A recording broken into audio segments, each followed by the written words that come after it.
અંડરબ્રિજમાં પાણી ભરાતા વાહન ચાલકોને હાલાકીનો સામનો થઈ રહ્યો છે।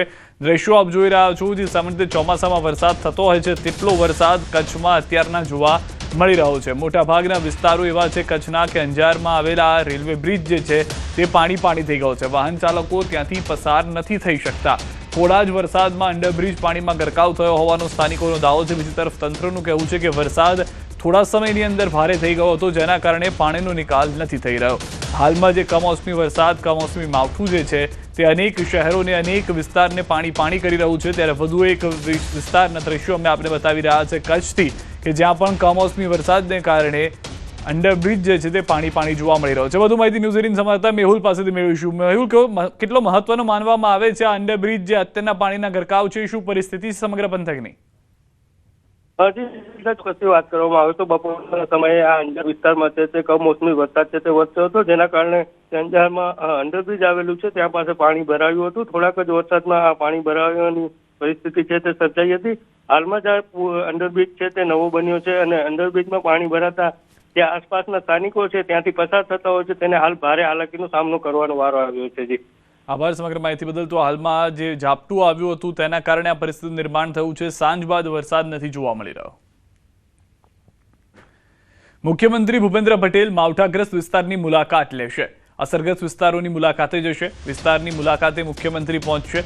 સીએમ ભૂપેન્દ્ર પટેલ અસરગ્રસ્તની મુલાકાતે જઈ સૌથી વધારે પ્રભાવિત વિસ્તારોની મુલાકાત લેવાનો નિર્ણય કરી ચૂક્યા છે। સીએમની મુલાકાત બાદ રાહત પેકેજ પણ જાહેર થઈ શકે છે। મુખ્યમંત્રી ભૂપેન્દ્ર પટેલ તાજેતરના કમોસમી વરસાદથી અસરગ્રસ્ત ગીર સોમનાથ અને જૂનાગઢ જિલ્લાની સ્થિતિની નિરીક્ષણ માટે આજે બપોરે બાદ જિલ્લાના ગામોની મુલાકાત લેશે। ખેડૂતો પર આવી પડેલી આ કુદરતી વિપદામાં સરકાર તેમની પડખે ઉભા રહેવાની સંપૂર્ણ સંવેદનશીલતા સાથે સીએમ ગીર સોમનાથના કોડીનાર તાલુકાના કડવાસણ અને જૂનાગઢ જિલ્લાના માળિયા તાલુકાના પાણીદ્રા ગામના અસરગ્રસ્ત ખેડૂતો સાથે પ્રત્યક્ષ વાતચીત કરીને સ્થળ પરની સ્થિતિની સમીક્ષા કરશે।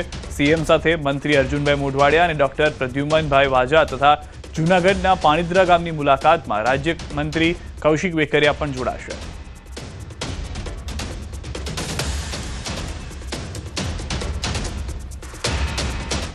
પાક નુકસાનીને લઈને કોંગ્રેસ આંદોલનના માર્ગે જોવા મળી રહી છે। ધાનાણીએ ગોપાલ ઇટાલિયાને પણ આડે હાથે લીધા છે।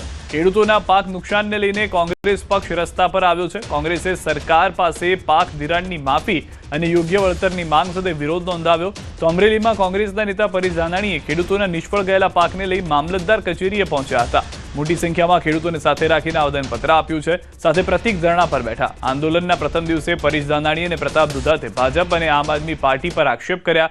પરેશ ધાનાણીએ આપ અને બાપ બંનેને એક જ માની પેદાશ ગણાવી દીધી છે। કોંગ્રેસ સમયની અંદર 72,000 કરોડના મનમોહનસિંહે દવા માફ કર્યા હોય તો 30 વર્ષથી સત્તા ભોગવતી અહીંયાની સરકારને વિનંતી કરી કે કોઈ વાત નહીં, ફક્ત ખેડૂતના દેવા માફ કરો, વધારાની વાતો બંધ કરો। એ વાત સાથે તાલુકે અમે જવાના છીએ।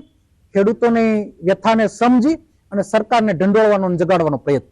બહુ ભણેલા ગણેલા નવા સવા નેતાએ નિવેદન આપ્યું કે દાદાની સરકાર 1 હેક્ટર એટલે 2.5 એકર, 2.5 એકર એટલે 6.5 વીઘા। 1 એકરમાં 2.5 વીઘા થાય, 6.5 વીઘા। 6.5 વીઘામાં 1 હેક્ટર થાય। ભણના દીકરાએ કીધું કે 1 હેક્ટર ના 50,000 એટલે 1 વીઘે 8,000 રૂપિયા જો દાદાની સરકાર જાહેરાત કરશે ને તો હું ઉઘાડા પગે દાદાના દરબારમાં મુજરો કરવા જાય। ગીર સોમનાથથી સમાચાર। ખેડૂતોને થયેલા નુકસાન મુદ્દે કોંગ્રેસ મેદાને। વેરાવળમાં કોંગ્રેસે રેલી યોજી આવેદનપત્ર આપ્યું। 100% ખેડૂતોને વળતર ચૂકવવામાં આવે તેવી માંગ। પાક વીમો અને ધિરાણ માફ કરવાની રજૂઆત। 6 નવેમ્બર સુધી માંગ નહીં સંતોષાય તો ટ્રેક્ટર રેલી યોજશે। વિધાનસભાનો ઘેરાવ કરવાની ઉચ્ચારી ચીમકી। તો દ્રશ્યોમાં પણ આપ જોઈ રહ્યા છો, હવે કોંગ્રેસ પણ મેદાને આવ્યું છે। ખેડૂતોને જે નુકસાન થયું છે તેમાં તેઓને સહાય મળે તે માટે ગામે ગામ, શહેરે શહેર પરિસ્થિતિનું નિર્માણ થઈ રહ્યું છે કે જ્યાં આગળ કોંગ્રેસ ખેડૂતોની વહારે આવી સરકાર સામે મોરચો ખોલી રહ્યું છે। 100% ખેડૂતોને વળતર આપવાની માંગ મહત્વનો મુદ્દો સાબિત થઈ રહી છે।